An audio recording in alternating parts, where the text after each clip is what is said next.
bem-vindos ao Perestroika, o novo podcast de política internacional. O meu nome é Filipe Barroso, a produção é de Raquel Carvalho. Hoje com um convidado muito especial, o embaixador Francisco Seixas da Costa. É uma grande honra podermos tê-lo aqui no Perestroika. Muito obrigado. Muito obrigado pelo convite.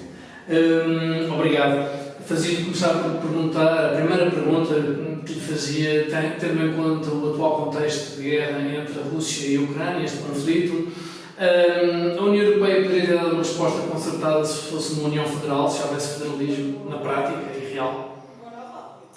Sim, se houvesse federalismo, que é um sonho, digamos, recorrente na história da União Europeia, embora a União Europeia nunca quisesse assumir como tal, uma das grandes técnicas, eu diria, de trabalhar em conjunto na União Europeia é nunca definir a finalidade, mantendo a ambiguidade como um elemento da agregação. Isto é, todos estamos a caminhar para, mas não sabemos se vamos lá chegar. Se houvesse uma União Federal, naturalmente que a resposta europeia seria, eu não sei se seria diferente, mas teria naturalmente uma natureza política diversa. Mas ela acabou por ser, eu devo dizer, surpreendentemente unificada e surpreendentemente coesa face àquilo que eu diria, se há um ano atrás estivéssemos a falar sobre um cenário destes, eu diria que a divisão dentro da União seria bastante maior e provavelmente teríamos clivagens indutoras de uma certa inércia. A verdade é que a União Europeia, os países da União Europeia, vamos ser claros, a União Europeia enquanto tal, como entidade, reagiu de forma institucionalmente, volto a dizer, coesa, mas os países da União Europeia, em particular, tiveram um grande susto com a situação da Ucrânia e, em particular, com aquilo que foi a agressão russa à Ucrânia. E mobilizadas também pela vontade dos Estados Unidos. Os Estados Unidos tiveram um papel essencial na mobilização da vontade europeia. Os Estados Unidos são uma entidade internacional que, quando quer, une a Europa. E quando quer, divide a Europa. Viu-se isso, por exemplo, quando foi o caso do Iraque, em que tivemos o Sr. Rumsfeld a falar da velha Europa e da nova Europa, da Carta dos Oito e dos restantes. Portanto, os Estados Unidos fazem, dentro da Europa, uma tarefa de utilização do seu poder. Os Estados Unidos são um poder europeu. É uma questão que as pessoas às vezes não têm em conta. Os Estados Unidos, desde a Segunda Guerra Mundial, que são um poder europeu. E, portanto, jogam dentro da Europa também a sua própria vontade. Sendo que os Estados Unidos também nem sempre são os mesmos. A Trump e a Biden, a Obama e a George W. Bush. Mas, portanto, os Estados Unidos conseguiram, de certa maneira, mobilizar à sua volta o mundo ocidental e a Europa em particular. E porquê é que o fizeram? E porquê é que o conseguiram? Porque os Estados Unidos têm na mão o instrumento que é uma espécie de heterónimo dos Estados Unidos, que se chama NATO. A NATO é verdadeiramente os Estados Unidos. Não quer dizer que seja só os Estados Unidos, mas os Estados Unidos, a prova é assim, se os Estados Unidos saírem da NATO, o que é que fica da NATO? O que é que se consegue carregar na NATO? Qual é a capacidade objetiva em termos de segurança e defesa para a Europa que a NATO tem se não estiverem os Estados Unidos nesse quadro? E por isso mesmo os Estados Unidos foram capazes de dar uma resposta, aliás, previsível relativamente à agressão russa à Ucrânia. A Europa foi atrás. O que a Europa conseguiu, e isso não estava, enfim, nas contas, em particular de Vladimir Putin, foi uma coesão em matéria de resposta, nomeadamente em matéria de sanções, que teve a ver essencialmente com um fator, na minha opinião, que foi o escândalo e aquilo que foi a reação das opiniões públicas à escala mundial, mas em particular à escala ocidental e muito especificamente à escala europeia, face à agressividade desta guerra. A Rússia pode ter, e eu admito até que a possa ter em tese, algumas razões relativamente àquilo que é um certo cerco ocidental. Eu sei que isto não agrada muito a certos ouvidos, mas eu digo sem qualquer problema. O que a Rússia não tem é o direito de fazer uma resposta como aquela que fez, tão desproporcionada em matéria de crueldade e em matéria de agressão como a que fez. Não está ao nível daquilo que foram as provocações feitas à Rússia, aquilo que a Rússia está a fazer hoje na Ucrânia. E por isso mesmo, houve um escândalo por parte da opinião pública europeia em particular, que acabou por se traduzir numa pressão sobre os governos, pressão essa que conseguiu levar esses mesmos governos a terem a capacidade que não se sabia e que tinham, de condicionar os seus agentes económicos e obrigá-los a um pacote de sanções da dimensão que teve. E por isso mesmo, digamos, esta Europa foi capaz, eu diria, de ter uma resposta, e volto à sua pergunta original, de ter uma resposta ao nível daquilo que se calhar a Europa Federal era capaz de ter. Eu perguntava então, na sequência da resposta que acabou de dar, o Papa Francisco e o engenheiro António Guterres, o atual secretário-geral da ONU, eu penso que subscrevem em grande parte, agora pode ser uma interpretação considerada abusiva da minha parte, mas subscrevem em grande parte as teses que o Sr. Embaixador acabou de dar, no sentido da Rússia ter algumas razões de queixa, embora depois tenha dado uma resposta muito desproporcionada, e agora com esta agressão que existe, ou a operação militar, de acordo com o que diz o regime de Moscou. Eu fazia-lhe a pergunta se, dadas as circunstâncias, não seria para a guerra terminar mais rapidamente, e eu não estou a dizer que partilho das teses de Kissinger de cedências territoriais, mas a Ucrânia não entrar na NATO e não entrar na União Europeia não seria uma forma de pacificar as coisas muito mais rapidamente? Não quero dar uma interpretação simplista das coisas, mas não seria mais rápido? Não entrar na NATO, acho que é uma coisa óbvia, isto é, a Ucrânia não vai entrar na NATO. Isso, o próprio Zelensky já o disse e já disse a sua disponibilidade para não o fazer, e não me parece que haja um mínimo de consenso possível dentro da NATO para que a Ucrânia entre na NATO. Isso significaria dar à Ucrânia uma capacidade de defesa, digamos, com o respaldo de todos os outros, e não vejo que haja a possibilidade de ter 30 opiniões, portanto, a unanimidade dos membros da NATO para a entrada da Ucrânia. A questão da União Europeia é um gesto de natureza política, não vale a pena sobre isso ter a mais pequena ilusão. Não sei quando e se a Ucrânia será membro da União Europeia, por um conjunto variado de razões que podemos analisar. Mas acho que o gesto de dar à Ucrânia uma perspectiva europeia é algo que, eu vou dizer uma expressão, é algo que é barato do ponto de vista político e se calhar conforta aquilo que são as expectativas da Ucrânia. Nós sabemos que este debate existe dentro da União Europeia sobre esta matéria. Há uma questão que ainda não foi discutida e eu sei que, volto a dizer, não é muito simpático estar a discutir isto, mas esta viragem da União Europeia em geral, em particular depois de sair do Reino Unido, para o leste, desequilibra a União Europeia, desequilibra fortemente a União Europeia. E depois temos que pensar que um país que tem 46 milhões de habitantes, isto é, tem uma população igual à população espanhola, e no dia em que entrasse para a União Europeia tinha uma capacidade em termos de influência de natureza decisória, seria um dos países com mais deputados ao Parlamento Europeu, seria um dos países com mais votos dentro do Conselho de Ministros. Isso desequilibra, de certa maneira, o equilíbrio europeu, o atual equilíbrio europeu. Há quem diga, mas nós não podemos estar com base nestas lógicas a ter atitudes de natureza política preventiva. Não, mas o que temos que ter é a noção daquilo que significa, na prática, a entrada de um país com a dimensão da Ucrânia para a União Europeia. E isto não tem a ver, volto a dizer, não tem a ver com a questão da Rússia. A ideia de que estas ações, esta precaução relativamente à entrada da Ucrânia na União Europeia tem a ver com o medo face à Rússia, não é verdade. A Rússia não é um país que se preocupasse muito desde o início com o alargamento da União Europeia. O que preocupa a Rússia é o alargamento da NATO. E, naturalmente, se um dia a União Europeia, isso também é verdade, vier a ter uma dimensão de segurança e defesa. Um exército europeu? Um exército europeu, aí sim, a União Europeia, a Rússia preocupar-se-ia com a União Europeia. Mas não parece que nesta fase, mesmo assim, que a questão da adesão à União Europeia seja importante. Seja decisiva, embora a Rússia não goste, naturalmente.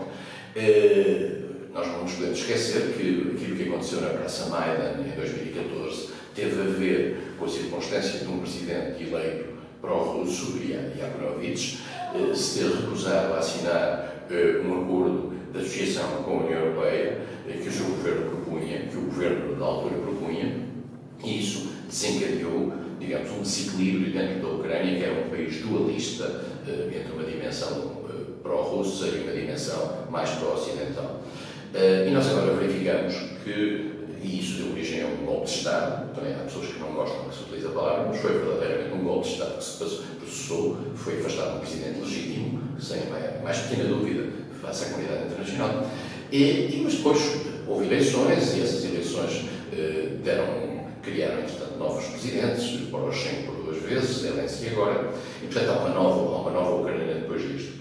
Curiosamente, é também a questão, de certa maneira, a questão agora da NATO, que leva a esta situação, que despoleta esta situação. A Rússia achou, provavelmente, que aquilo que era uma espécie de lenta transição dentro da Ucrânia para uma cultura defensiva ocidental, com o fornecimento de material de preparação militar muito próximo daquilo que era a cultura NATO, a certa altura poderia ter um ponto de não retorno. E, portanto, o seu ataque à Ucrânia é no sentido de fazer um preemptive strike, um ataque preventivo, de forma a liquidar um pouco aquilo que eram as ambições de reforço militar e de defesa dentro da Ucrânia.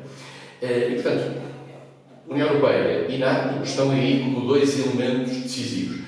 Nós temos que perceber uma coisa, naquilo que foi a arquitetura pós-União Soviética, a arquitetura no final da Guerra Fria, em que os países alinharam e ficaram colocados de um lado ou do outro, a Ucrânia ficou numa espécie de zona cinzenta. E essa zona cinzenta era conveniente para a Rússia, mas não era conveniente para aquilo que era a ambição ocidental, em particular americana, no sentido de reforçar o seu peso e a sua influência geopolítica naquela área. Um peso que foi claramente reforçado com o alargamento da NATO, com os vários alargamentos da NATO até às fronteiras da Rússia, que teve um papel para o qual contribuiu muito aquilo que foi a colocação de várias forças, em particular no Cáucaso e na Ásia Central, durante a guerra contra o terrorismo após o 11 de setembro, em que os Estados Unidos tiveram base no Kirguistão, no Uzbequistão e conseguiram na altura, vantagens no quadro da Geórgia. E por isso mesmo há uma ambição americana no sentido de estender o seu projeto para aquela área. É uma ambição proselitista, democrática, liberal, que no caso dos países, no caso da entrada para a NATO, tem a ver com a vontade dos próprios países, é verdade. E esses países terão agora confirmado com a agressão à Ucrânia muitas das razões e dos medos que tinham quando quiseram entrar para a NATO e procuraram, digamos, ficar sob o chapéu da NATO. Mas há aqui um jogo de poder. Há aqui um jogo de poderes entre os Estados Unidos e a Rússia neste quadro. E é esse jogo de poderes que, na minha opinião, se está a passar na Ucrânia. Adriano Moreira tem uma frase muito antiga, uma expressão muito antiga, que ele falava nas zonas de confluência de poderes. A Ucrânia é claramente uma zona de confluência de poderes para a sua própria tragédia. Considera que uma das perguntas que é uma sequência que considero muito importante fazer neste momento. A primeira delas tem a ver com a questão de a teoria de que a Ucrânia devia continuar neutra e não ter nem um posicionamento pró-russo ou pró-União Europeia.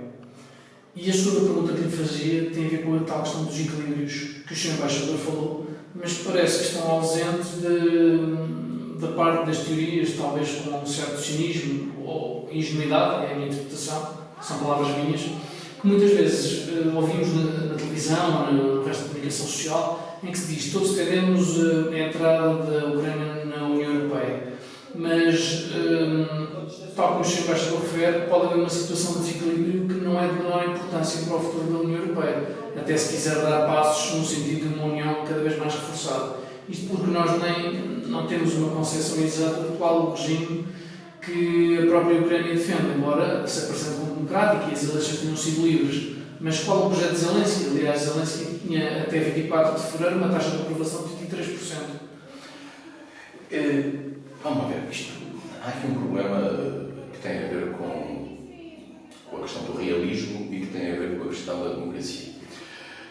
E a questão do realismo obriga-nos a pensar que determinados países, por virtude da sua situação geopolítica, estão sobredeterminados, de certa maneira, no seu futuro. Nós vimos que isso aconteceu com a Finlândia durante a Guerra Fria, Mas aconteceu com outros países, acontece ainda hoje com um país chamado Cuba, que obviamente não pode determinar o seu futuro porque tem um vizinho próximo que considera que uma determinada evolução e um determinado sentido do seu regime não é consonante com aquilo que ele pensa. E, portanto, dir-se-ás, será que Cuba também não teria o direito de ter o seu próprio destino marcado? Pois, convém perguntar isto aos Estados Unidos, quer dizer, porque a mesma questão se pode pôr relativamente à questão ucraniana. A Ucrânia pode ou não pode libertar-se daquilo que é a condicionante de ter ali ao seu lado a Rússia. Mas a questão é assim, a Ucrânia pode tomar todas as suas opções em matéria internacional de perfeita autodeterminação do seu futuro, sem ter em conta a realidade geopolítica em que está envolvida? Sim, pode. Teoricamente pode, à luz do direito internacional. E o México, se fizer uma aliança militar com a China, os Estados Unidos também não reagem? Ficarão impávidos e serenos? Ou estas teorias só são válidas quando são do nosso lado e não são válidas quando são do outro lado? Vamos ser aqui muito honestos relativamente a isto. Relativamente à dimensão europeia da Ucrânia, a questão é esta. As regras da União Europeia dizem que são elegíveis para a União Europeia os países europeus e que podem apresentar as suas candidaturas, aceitas ou não, e depois temos um processo que demora o tempo que for necessário, são 35 capítulos divididos por várias áreas temáticas, e antes disso é preciso que esses países cumpram os chamados critérios de Copenhague. Os critérios de Copenhague têm a ver com a democracia, com os direitos humanos, com a separação de poderes, com a liberdade dos mídias, com a liberdade das minorias.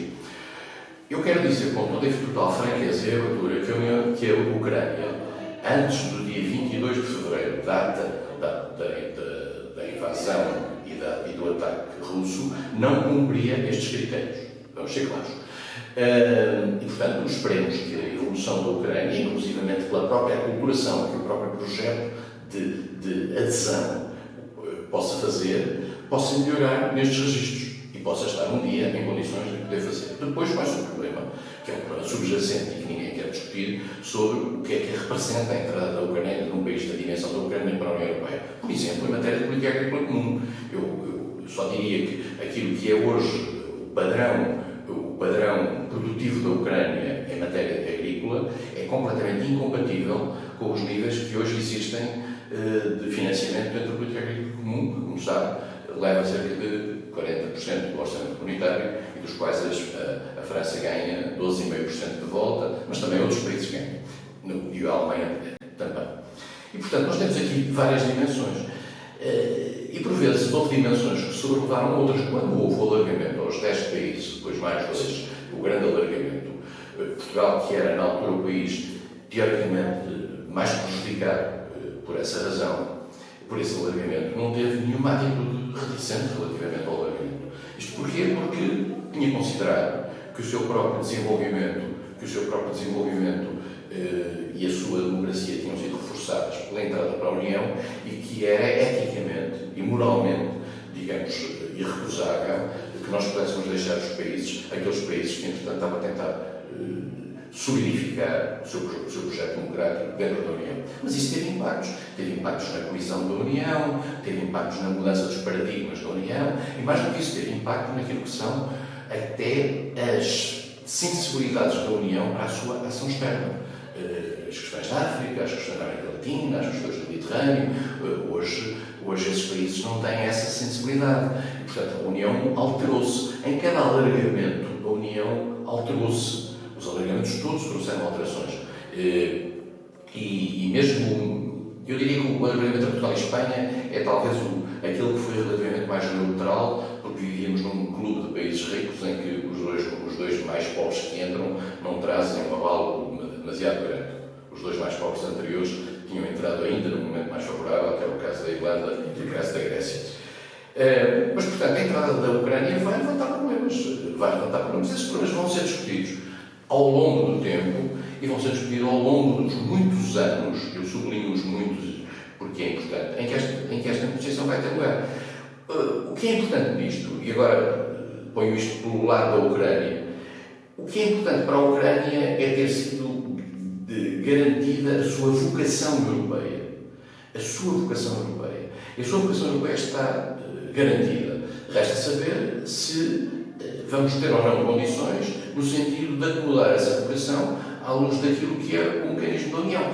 Até pode ser que a União amanhã tenha outros projetos, que aumente o seu orçamento, que crie novas políticas, que consiga acomodar a entrada de um país que é hoje um país extremamente pobre. Estamos a falar hoje, estou a falar do dia 24 de fevereiro, antes da invasão russa. É um país extremamente pobre, com um PIB per capita muitíssimo baixo, mais baixo de toda a Europa, inclusivamente dos países de leste mais atrasados. Mas pronto, há aqui um potencial e há uma vocação europeia que é reconhecida. Isto foi reconhecido quer pela Comissão Europeia, quer pelo Conselho. Mas vamos entrar num longo processo. O sinal é de natureza política só. Voltando à última questão, a questão da NATO e da neutralidade.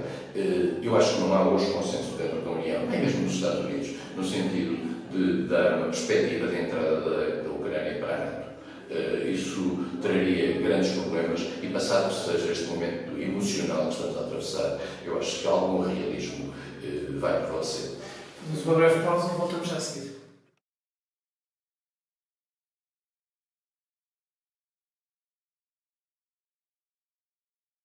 Bem-vindos novamente ao Perestroika de hoje, o 5º programa da segunda temporada, o 17º desde que começámos este podcast de política internacional. O convidado de hoje é o embaixador Seixas da Costa, uma grande honra, mais uma vez, volto a destacar, frisar a grande honra que temos em poder recebê-lo aqui no nosso podcast. Perguntava-lhe agora se considera que a boa vontade da União Europeia em poder prestar auxílio à Ucrânia, o auxílio possível, dado que a União Europeia não tem um exército europeu, a maior parte dos países da União Europeia são também integrantes da NATO, não todos, mas uma parte, se considera que esta boa vontade do que agora se chama do Ocidente alargado, como é que a União Europeia gera, ou como é que o Sr. Embaixador vê a relação que nós temos agora, nós, União Europeia, ou a União Europeia, com o Reino Unido? Dado que o Reino Unido, Boris Johnson, cuja popularidade está a descer a pique no Reino Unido, mas que aparece como muito popular na Ucrânia e aparece como um elemento muito ativo neste conflito. Eu penso que, tirando os Estados Unidos, o Reino Unido será provavelmente o país ocidental que mais participa, pelo menos mais vezes aparece na imprensa, como prestador de auxílio, quer militar, financeiro, humanitário a alguns níveis, porque o Reino Unido não quer receber refugiados políticos da Ucrânia. Mas como é que o Sr. Embaixador vê esta relação da União Europeia com o Reino Unido, que de 1973 a 2016 fez parte da União Europeia, mas que saiu e Boris Johnson foi um dos arquitetos dessa saída? Depois de ter sido favorável a que o Reino Unido permanecesse na União Europeia e apoiou a posição do Primeiro-Ministro conservador Cameron para manter-se na União Europeia, depois Boris Johnson mudou de agulha, como se viu. O Reino Unido era um país dentro da União Europeia, era provavelmente o primeiro poder militar dentro da União Europeia, seguido da França, e depois a longa distância todos os outros, membro permanente do Conselho de Segurança, um dos grandes contribuintes líquidos para o orçamento da União Europeia, e ao sair não deixa de ser membro da NATO, mantém-se membro da NATO e mantém-se com uma relação especial com os Estados Unidos, e em particular agora reforçada com o papel que tem no AUKUS, na estrutura de natureza de segurança que os Estados Unidos criaram com a Austrália na Ásia. O Reino Unido vive um tempo de conflitualidade com a União Europeia, que aliás vai ser agravado nos próximos dias, está a ser agravado por virtude de ter introduzido uma lei relativamente à questão da Irlanda do Norte, que contraria em absoluto aquilo que o Reino Unido subscreveu. O Reino Unido, que é um país que tem uma imagem internacional de pessoa de bem, subscreveu um acordo com a União Europeia que agora se recusa a cumprir e, mais do que isso, introduziu leis internas que vão criar grandes dificuldades na relação com a União Europeia. E, portanto, este aspecto não é, eu diria que está independente do acordo, do apoio que o Reino Unido dá a todo o movimento de apoio à Ucrânia e à ligação que tem com a União Europeia, mas de certa maneira cria aqui alguma conflitualidade. O Reino Unido, como dizia bem, é o país que conta, que mais apoia, depois dos Estados Unidos, a questão ucraniana. Depois há mais 4 países que estão na linha da frente, a Polónia, a Estónia, a Letônia e a Lituânia, depois também um pouco a Eslováquia, menos a Roménia. E esses países são, digamos, o Reino Unido aparece aí como o mais focal, e não é por acaso que no dia seguinte à ida de 3 líderes dos 3 principais países europeus neste momento, da Alemanha, da França e da Itália, a Kiev, Boris Johnson se tenha imediatamente plantado em Kiev para mostrar o seu papel e o futuro do apoio que o Reino Unido pretende dar à Ucrânia. O Reino Unido funciona, de facto, neste quadro, como um elemento propulsor muito importante.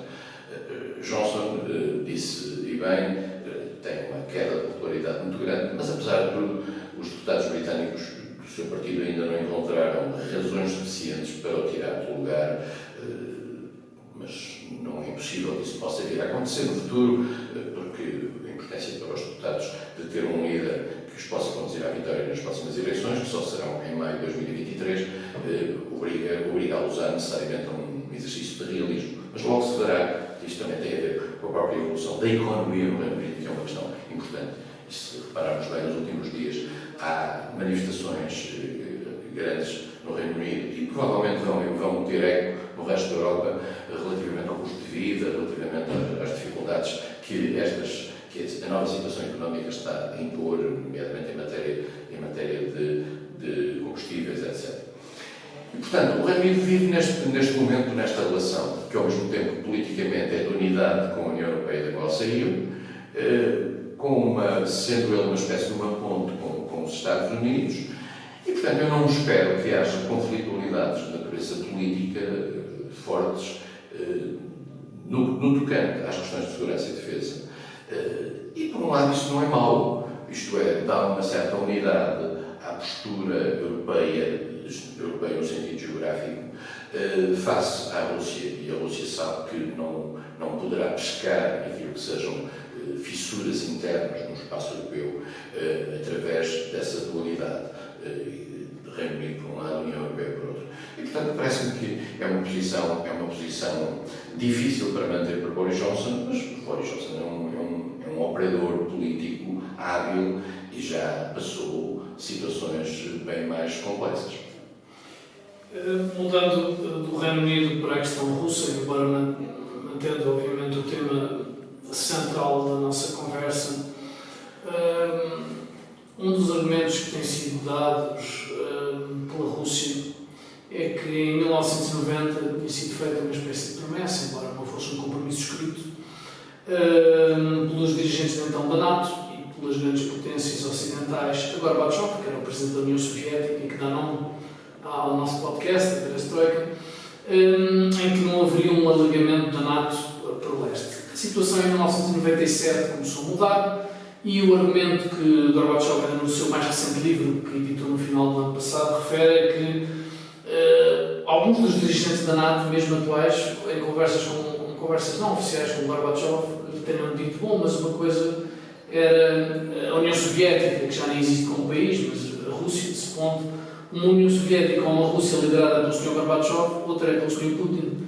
Ou seja, que na opinião dos líderes ocidentais, Gorbachev representaria valores democráticos que, ao longo dos anos, não são tão representados na Rússia à luz ocidental. Eu perguntava ao Sr. Embaixador se considera que esse é um dos grandes argumentos que a Rússia sente como humilhação, entre várias, porque há a questão alimentar dos anos 90, as doações que foram feitas pelos Estados Unidos, mas depois a Rússia acabou por sentir-se humilhada, e até Gorbachev, que tem tido posições muito críticas em relação ao regime atual da Rússia, considera que a NATO não cumpriu esse papel. Essa é uma das queixas que existe. Esse acordo não é um acordo, é uma promessa da natureza verbal, não está transcrita em qualquer tipo de acordo, razão pela qual não pode ser arguído como um elemento de natureza política formal. E quanto a isso, eu acho que esse argumento de que a promessa foi feita a uma outra Rússia e aquilo que se passou depois de Gorbachev, depois de Yeltsin e nos períodos de Putin, Medvedev, que a Rússia evoluiu num outro sentido e que evoluiu, por exemplo, num sentido muito mais autoritário, que criou, digamos, muitas dúvidas a vários países que tinham saído da sua tutela, quer 3 deles que eram membros da União Soviética, Estónia, Letónia e Lituânia, à parte da questão da Moldova, quer aos restantes que estavam no contexto do Pacto de Varsóvia e outros fora do Pacto de Varsóvia, que era o caso da Roménia. Esses países sentiram que a evolução que estava a ter lugar em Moscou prenunciava uma deriva autoritária que os colocava sob alguma ameaça. É verdade que na altura havia, o que hoje já não há, o conjunto de acordos de natureza multilateral, nomeadamente em matéria de segurança e defesa, no quadro da movimentação das forças convencionais na Europa, dos chamados acordos do Open Skies, da possibilidade de verificação de trocas de um lado e do outro, etc. Tudo isso foi desmantelado nos últimos anos por culpas russas e americanas. Digo isto, conheço bem a história, porque fui embaixador junto à Organização para a Segurança e Cooperação na Europa, em Viena, onde geríamos precisamente esse magma grande em termos de acordos. E, portanto, eu também acho que, de facto, países como a Estónia, a Letónia, a Lituânia, a Polónia, a Roménia, etc., ao olharem para aquilo que era uma deriva progressivamente autoritária, embora formalmente democrática, como era aquela que estava a ter lugar na Rússia, quer com perseguição de adversários políticos, quer com a desaparição de jornalistas, quer com repressão a tudo aquilo que pudesse ser visto como dissidências face ao regime. Bom, eu também, se estivesse num lugar como daqueles países que têm um trauma histórico, então no caso dos Bálticos, um trauma histórico de ter sido ocupados pela então União Soviética, procurariam encontrar o melhor guarda-chuvas, do ponto de vista de segurança, que podiam ter. E o melhor guarda-chuvas chama-se sempre, eu volto a dizer, não se chama NATO, chama-se Estados Unidos, no quadro europeu, travestido de NATO. E, portanto, são os Estados Unidos que contam, e porque esses países sabem que se amanhã as coisas correrem mal, a União Europeia pode ter algum papel, os países da União Europeia poderão reunir em Bruxelas e fazer um comunicado. Mas, normalmente as balas da União Europeia são balas de papel. As balas verdadeiras são as balas dos Estados Unidos. E, portanto, esses países tentaram ficar sob o chapéu da NATO. Já estavam sob o chapéu da União Europeia e tentaram ficar sob o chapéu da NATO. E por isso mesmo, eu acho que tem sentido essa leitura, que as promessas verbais que foram feitas à Rússia, de uma certa acomodação e de um certo apaziguamento no quadro internacional, foram feitas ainda à União Soviética, peço desculpa, em 91, não são válidas, até porque não estão formalizadas, não são válidas para uma situação que, entretanto, mudou, e em particular perante uma Rússia que, entretanto, se alterou significativamente em matéria democrática. Perguntava-lhe agora se considera o Presidente Putin no Fórum de São Petersburgo, penso que há 1 ou 2 dias, a intervenção longa que fez, referiu, e temos notado as intervenções todas mais recentes do Presidente Putin, ele considera sempre que há um grande bloco ocidental e sempre são os Estados Unidos. A União Europeia faz uma dor, muitas vezes, na interpretação russa. Considera que há 2 ou 3 blocos que irão surgir, ou que irão... Ele diz que respeita, o Presidente diz que respeita o bloco ocidental e Estados Unidos, e depois a União Europeia de arrasto, e depois a Rússia, e depois os países, China e outros países emergentes.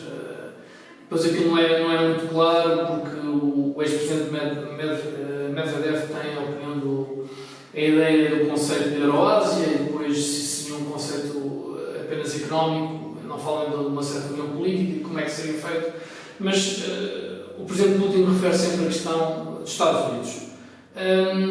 Eu perguntava se o Sr. Embaixador considera que a Europa vai gerindo a sua decadência, como o engenheiro António Guterres chegou a afirmar uma vez, ou a União Europeia poderá surgir com outra força nos próximos anos, mas essa força poderá vir não contra os Estados Unidos, claro, são um aliado histórico, mas com alguma autonomia, ou simplesmente a União Europeia continua na sua plena indefinição e vai gerindo essa indefinição como pode?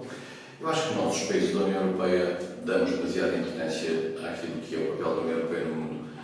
A União Europeia no mundo não é vista da mesma forma que nós a vemos. A União Europeia é vista pelo mundo como eu vivi no Brasil, fui embaixador no Brasil e lembro-me bem de como é que os brasileiros olhavam para a União Europeia. E os brasileiros olham para a União Europeia, em primeiro lugar, nas suas relações com a França, com o Reino Unido, na altura, com a Alemanha, com a Itália, com a Espanha, depois vagamente com Portugal. E depois havia uma entidade em Bruxelas, que era a Comissão Europeia, que no fundo tinha os dinheiros que era possível mobilizar e que propunha legislação que era importante para eles, em particular para o quadro da relação com o Mercosul. Até porque a Comissão Europeia é ela que gera a relação comercial externa da União. A União Europeia não é vista no mundo como nós a vemos.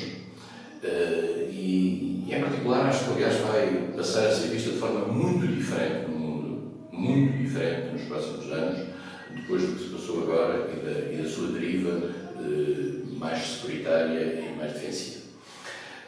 E em particular da sua concentração dentro da sua própria vizinhança próxima. A União Europeia deixou de ser e vai deixar de ser, aos olhos do mundo, uma entidade promotora, um soft power, promotor de bem-estar, de princípios básicos, de apoio, de ajuda, etc. E vai passar a ser vista como um poder potencial com vocação e vontade político-militar e, portanto, com uma bondade intrínseca muito inferior naquilo que seja a relação com os outros. Mas essa é a minha perspectiva. Eu acho que a imagem da União Europeia vai mudar para muito pior nos próximos anos na relação com o mundo. Dito isto, a Rússia, estava a ouvir, também ouvi o discurso de Putin em São Petersburgo. São Petersburgo é aquela fórum, uma espécie de genérico de dados em que Putin procura trazer a sua leitura do mundo. No passado tinha alguns convidados com alguma importância, desta vez não tinha tanta importância. Foi uma leitura num sentido apaziguador para a própria opinião pública interna, no sentido de dizer está tudo bem, nós controlamos tudo isto, etc. Acho que Putin sabe que está a ser demasiado otimista relativamente aos efeitos que as sanções vão ter e que o isolamento internacional da Rússia vai ter. Mas Putin procurou naquela mensagem, que foi muito interessante, explicar ao mundo ao qual ele estava a falar, que em particular era o mundo fora do mundo ocidental tradicional, que esse mundo ocidental tradicional, titulado pelos Estados Unidos, de que a União Europeia vai a reboque. Putin considera que a União Europeia é um mero títere dos Estados Unidos nesta altura e considera dentro dessa União Europeia que países como a Polónia, a Estónia, a Letónia e a Lituânia são os elementos propulsores dessa vontade americana e que consegue trazer para ela a Presidente da Comissão Europeia e o Presidente do Parlamento Europeu. E já agora convém dizer, para efeitos de equilíbrios internos europeus, são dois elementos remanescentes do Partido Popular Europeu, quando a maioria dos países da União Europeia não são do Partido Popular Europeu. Portanto, esta dualidade também não foi indiferente a um certo protagonismo da Sra. Ursula von der Leyen e da Presidente do Parlamento Europeu, em detrimento do Conselho, que agora esta visita a Kiev reverteu. Mas Putin sabe que o mundo se divide entre quem está ao lado dos Estados Unidos e quem não está ao lado dos Estados Unidos. E quer chamar isso ao mundo, e quer chamar o resto do mundo a esta realidade que é assim que ele lê, que é dizer, vocês são uma espécie de colónias. Ele, aliás, utilizou a expressão colónias 2 vezes nesse discurso. O mundo tem como centro, o mundo ocidental tem como centro os Estados Unidos e considera que os outros são o resto. E, portanto, ele está a tentar dizer que o mundo do futuro, como ele disse, a ordem internacional vai ser diferente. Se calhar enganou-se também nesse aspecto, se calhar o mundo do futuro não passa por essa multipolaridade, mas passa mais pelo papel da China, ao qual a Índia e a Rússia vai ter que se subordinar. Mas, portanto, há aqui uma leitura em que Putin procura captar o mundo africano, etc., para os malefícios, entre aspas, daquilo que é a posição ocidental. E vai tornar querer, esse discurso, aliás, é muito claro nesse discurso, que tudo aquilo que está a acontecer de mal na subida dos preços, nas matérias-primas, etc., tem a ver com a vontade dos países ocidentais e com o acusamento que os países ocidentais estão a fazer. Se vai ou não ter sucesso nesta imagem que procura projetar, eu não sei. Acontece o seguinte, acontece que na primeira votação nas Nações Unidas, e eu volto a dizer isto porque as pessoas às vezes esquecem, na primeira votação nas Nações Unidas, quando a Rússia foi condenada por virtude da questão da Ucrânia, a Rússia só foi apoiada por 4 países, se bem me lembro. Mas, dentro dos que se abstiveram, isto é, dentro dos que não subscreveram a tese ocidental, havia países que representavam mais da metade da população mundial. Na segunda votação, numa outra Assembleia Geral, 2 semanas depois, 2/3 da população mundial estava representada nos países que se abstiveram, isto é, que não se colaram à posição ocidental. O que significa que há ali um terreno em que Putin procura explorar. Se consegue ou não isso é o que vamos ver. Sr. Embaixador, de forma muito rápida e na última pergunta, infelizmente o tempo passou muito rápido. O Sr. Embaixador tem uma memória prodigiosa e é reconhecido também por isso. Eu perguntava-lhe, é muito difícil a história não se faz de si, mas eu tenho de lhe fazer esta pergunta e os nossos seguidores do Perestroika certamente vão gostar muito de saber qual é a visão do Sr. Embaixador nesta matéria. A Rússia, o presidente Putin, quando tomou posse, ele era interino e depois, já a seguinte a Yeltsin, teve conversas com Bill Clinton, que era o então presidente dos Estados Unidos da América, e com o então secretário-geral da NATO, sobre uma possível adesão à NATO. E até se falavam em conversas no início do século XXI sobre uma possível adesão da Rússia à União Europeia. Queria que isso fosse fictício ou era mesmo real? E se fosse real, isso não teria mudado o curso das coisas? Na altura falava-se que a NATO seria uma coisa diferente. A NATO estava com uma vocação de organização não governamental quase. Parecia assim uma ONG, que a NATO parecia estar vocacionada para as questões sociais, para questões de desenvolvimento, para questões...